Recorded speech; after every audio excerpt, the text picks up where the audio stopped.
So I'm here at the printer in Drogheda, and I've just collected copies of my novel, The Cry of the Sebac. Haven't seen it yet. Just about to open the boxes. I don't have a knife, so I'm using a key.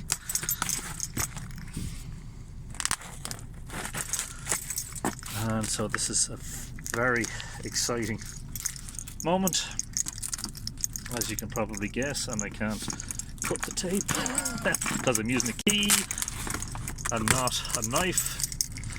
Oh ho! And here we go.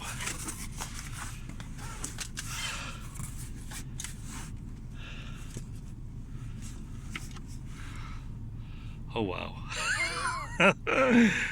That, my dear friends, is a printed copy of my novel, The Cry of the Sebac, and doesn't it look fabulous?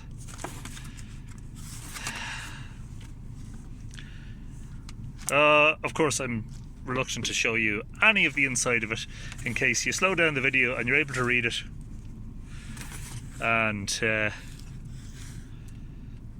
yeah, not going to do that. Definitely don't want to give away the ending. Wow, that looks fantastic.